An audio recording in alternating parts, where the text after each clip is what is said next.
What should you do if you want your ex back? Have you recently broken up with someone that you still care about? Or perhaps some time has gone by since the breakup, but you just cannot move on because you are still in love with your ex-partner? And that just sucks.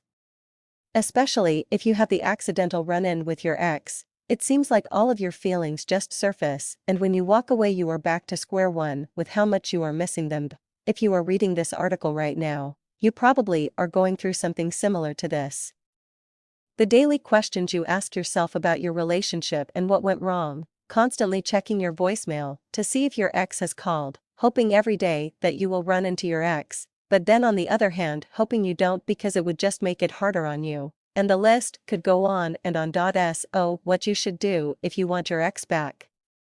Well, first you have to realize that some changes have to be made in order for you and your ex to re-enter into a relationship again, otherwise what is the chance of that relationship surviving? Get that into your head, things have to change, and be willing to make the necessary changes, then there is your comfort zone. Get out of it.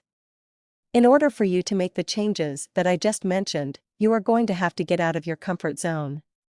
You have to show your ex-partner that you are willing to make the necessary changes in your relationship, and more than likely that is going to involve leaving that comfort zone.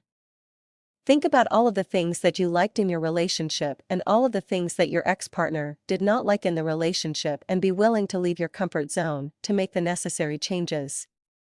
If your ex-partner loves going for a walk on Sunday afternoons and you want to watch that big football game, are you willing to give up your football game for a walk? DVR it for goodness sake and take that walk. Try to set up a meeting with your ex to discuss your problems. Just simply ask them to meet you somewhere because you have a few things you would like to discuss with them. Whatever you do, do not appear needy or sniveling. That is a huge mistake. You want to appear strong and confident that you can go on without them, but that you prefer to be with them. Confidence in yourself can be a huge turn on.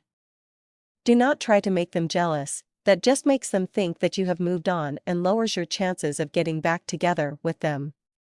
You want them to realize that you two were perfect together and that they were the best thing in your life, and vice versa. Take it slow and do not make them feel pressured or suffocated, especially if that was one of the reasons for your breakup. After your meeting, give them a little breathing room, let them absorb the things that you just discussed and hopefully realize that things can change in your relationship and that they really do miss being with you. If you need more advice, or are still skeptical, you should really read the book by T.W. Jackson, The Magic of Making Up. He also has a couple of free videos that I think you would enjoy listening to. Mr. Jackson has helped many couples get back together, and he has also helped people move on with their lives, with or without their ex-partner.